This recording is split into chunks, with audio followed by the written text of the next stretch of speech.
But I can't get over this one number. 50-5. 50-5.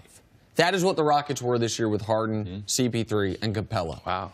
That's an amazing number. When their big three played, I did look nice. Right? Like that. I mean, that means something. That's not a small sample size. Yeah. That is not. There's no. It was against weak competition. No, and you've been talking about that number for over 2 months. Because for real. Because it was 39-3. It was jarring to me because when the Rockets, they only lost 17 times.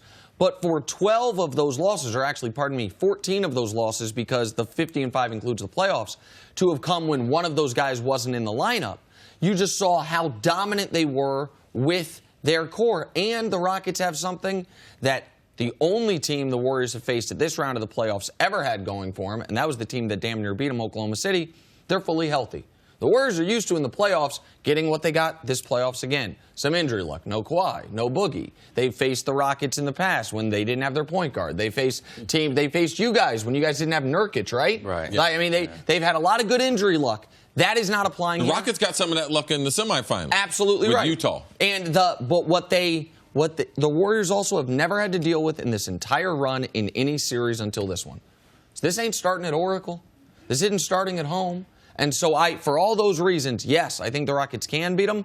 I'll pick the Rockets to beat them in 7. What do you think, CJ? Wait. you think they're going to, not only do you think they're going to win, you think they're better.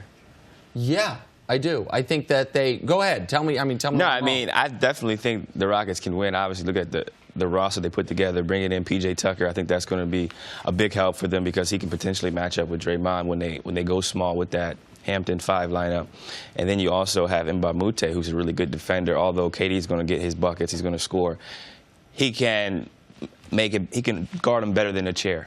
As they say, most of the series he's been shooting over chairs because the guys are too short. So with that being said, I still think the Warriors are probably going to win. I think they have the advantage in experience, having played together. This is a lot of Rockets players' first time in the Western Conference Finals. Obviously, CP will rise to the occasion as he showed last game, carrying the shoulder of the load, 10 assists, no turnovers, 40 points, career high, 20 in the fourth quarter. But I think that for All-Stars, KD is ultimately the difference. If they can slow him down a little bit, they have a chance to win. I think Houston has a better chance than any other team because more so than I don't agree with you on the Boston series as far as Boston has bodies to throw at LeBron. I think they got people, but I don't like their body type. I thought they had more bodies than Toronto did, is my point. More than Toronto. Yes, go ahead. But KD, I believe that Houston, Bellamute, I believe their bodies, P.J. Tucker, and the rotation of guys that they can throw at KD presents the biggest problem that KD will have had in this year's playoff and last year's playoff. The Cavs didn't have anything that they can do with them. We know that. So I like Houston's chances. I think also Golden State, we always talk about, man, they're one of the best defensive teams. They're going to have to play the best defense they've ever played in a series because what Houston presents to you with the high pick and roll, if they try to play small, with Capella and Harden in that high pick and roll, I believe that gives them a problem, and they have so many shooters. Typically, they're used to defending 1 or 2 great shooters, but they got 4 or 5 guys that are just knockdown cold shooters, and I believe that gives Golden State more problems than we've seen them have in the playoffs. I think one of the issues Houston's going to have with the Warriors is the fact that Draymond can guard everybody on the court. So in the last series, you had Rudy at the 5, right? So CP and James are taking turns, running pick and rolls with him, getting the switch, going to work. CP likes to shoot that step back corner 3. But with Draymond, he's sitting down. They're going to switch, and James is going to have to, between cross and get to the cup and make plays. But it's not going to be as easy as it was to get to the lane and to, obviously play one-on-one with Draymond potentially switching. Yeah, see, I hope they play Draymond. I hope they play that small lineup because I believe that Houston should stick with Capella because he can guard Draymond. It's not like you got to worry about him. Right. Like, Draymond, how many shots is he going to hit?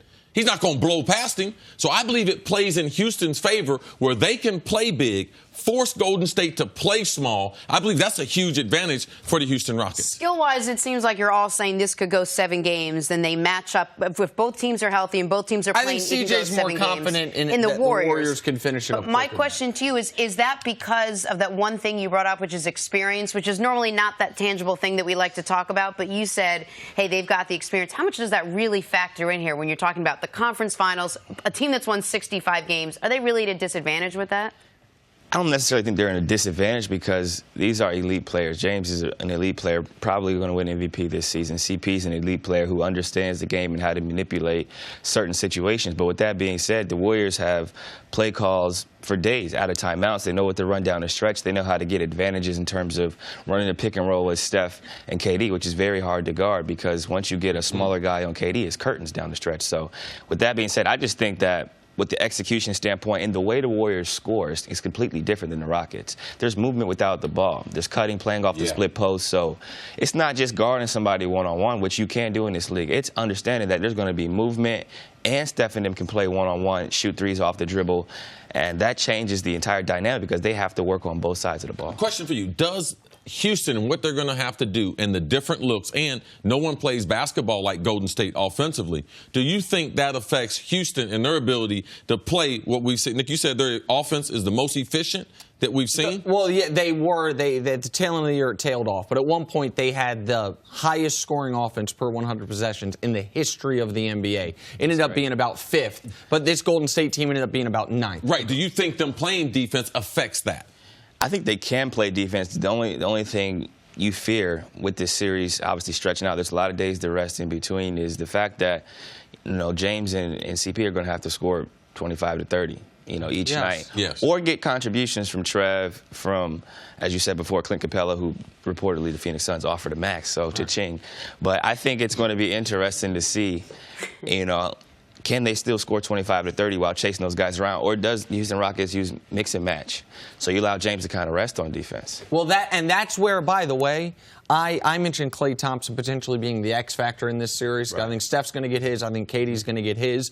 I would, if they are going to play that Hamptons 5, I would ask Harden to guard Iggy as much as possible so he can rest somewhat on defense. I think Harden's strong enough to deal with Iggy. He's got a slight height disadvantage, but they don't want Iggy. And Iggy's not posting up a lot. Iggy's not there. But there is a template, however, that we've seen, and I think that some of the tape the Cavs need to be watching is the 2016 finals, not only because that's the only series this Warriors team's ever lost, but what they did in determining every time Steph is on the court, if we can, we are going to run action to get him defending the ball. You're talking about Houston, watch Cleveland. Yes, if I didn't say it right, I apologize. Houston, watch what Cleveland did. Because LeBron, it almost looked like he had a vendetta. Like, it wasn't that. It was the right basketball play. But we are going to get Steph switched onto the ball handler, coming off, by the way, similarly as in 2016, a sprained MCL where he maybe isn't moving laterally as well as he would like,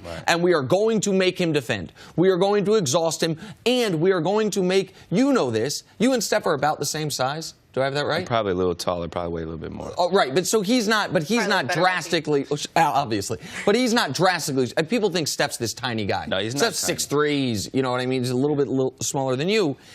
It's exhausting when you have to go through screens all game, right? Like the physical toll it puts on you. That's something that I think Houston has to do. I think they have to hunt out Steph on defense. Thanks for watching. Subscribe here to get the latest from the show. Also, be sure to check out more of the best clips from First Things First, or go watch a few segments from our other shows on FS1.